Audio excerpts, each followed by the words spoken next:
So in this RPG tutorial, we're going to change up gears and go back to our enemies. Here we're going to focus on giving our enemies loot. So when you kill them, they drop loot for you. So we have our goblin right here. We're going to focus on them. We have a bunch of goblin spawners as we created in previous tutorials. And we now want to have a new logic cube that we're going to have as our loot brain. So we're going to bring this in. This one, probably a good idea to give this a different color too. Doesn't really matter what color, just keep them all consistent. This I'm going to make a green color. So this will be green. I'm going to call this logic cube common loot, because we'll get into other loot types later on. So we're calling this common loot. We want to make sure it's a template as well, because we don't want this automatically to be in the world. And then let's go ahead and just keep it simple. So let's just say once. Then as a child line under here, let's do create, go to objects, gallery picker, and I already typed this in, looks like. So create a knife. And then we don't need that logic cube anymore once it's created the knife, so let's destroy it. So what we're doing here is we are actually having this logic cube serve as sort of think of it as the chest that creates the loot from it.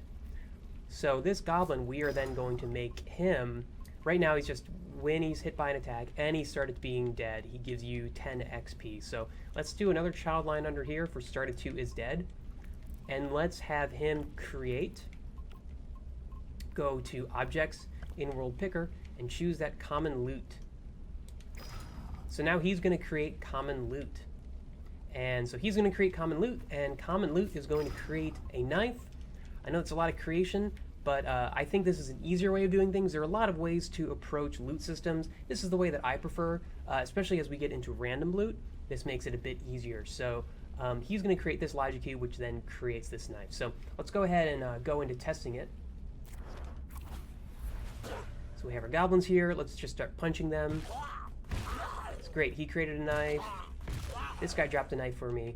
So the thing I'm noticing, though, is these goblins, they're dropping their knives very far away from them, right? You have the goblin, they're being killed, and then their knife is appearing way in front of them. So in order to fix that, what we want to do is we want to change the creation position of these knives. A lot of lying around knives. So let's go fix that. Let's go back to edit. When you create things, you can choose their position they're created in. So we've gone to the goblin brain.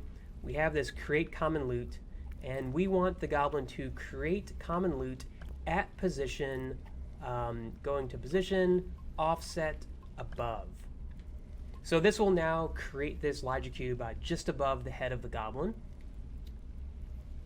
And then inside of this logic cube, we can then, I want the knife to be basically kind of take the exact place of the logic cube. Right now it's actually being made at an offset.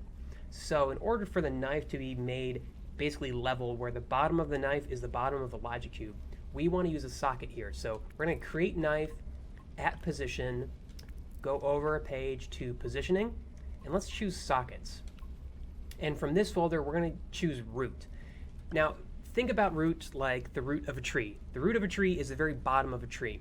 And similar to that, the root position of an object is the very bottom of that object. So we're creating the knife at the bottom of this logic cube. So the bottom of the knife is going to line up with the bottom of this logic cube, which is kind of just what we want.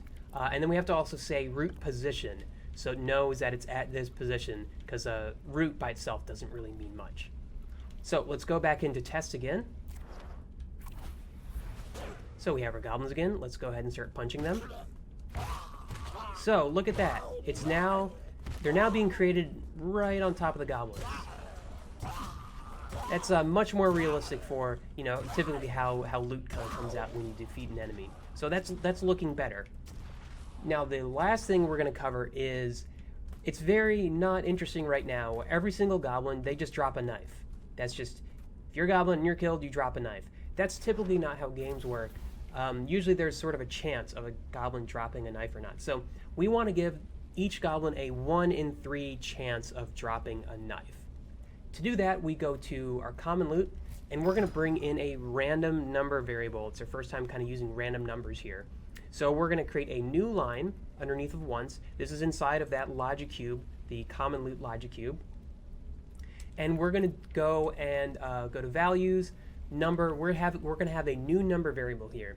Now, I already created it called loot drop, so let me go ahead and delete it just so we can kind of bring you through it. So I'm going to create a number variable called loot drop. And then I'm going to set that equal to, let's go over to math, which is the next page. And you're going to see this folder for random.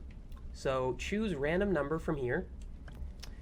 And we want to set it, if we want to give this goblin a 1 in 3 chance of something, a knife appearing, then we want to probably set this loot drop to be equal to a random number between 1 and 3.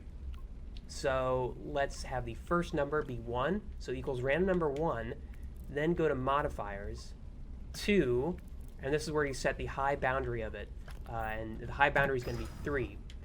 And importantly here, we want these to be whole numbers or integers, so we want to make sure to set this as integer, or else we can return 1.1, 2.58, and so on and so forth. We just want to return whole numbers, because right here, we want to create a knife only 1 out of every 3 times. So we can choose loot drop and look at when loot drop is equal to any one of those 3 numbers. So when loot drop is equal to, let's say, 1, then create knife. Or we could say when loot drop is equal to 2, create knife, 3, create knife, whatever. The point is that we have a choice of this kind of random number generator, chooses a random number between 1 and 3, and we have a 1 in 3 chance of it being 1, and if it is 1, then it creates this knife. And then it destroys itself just like before. So let's jump into test.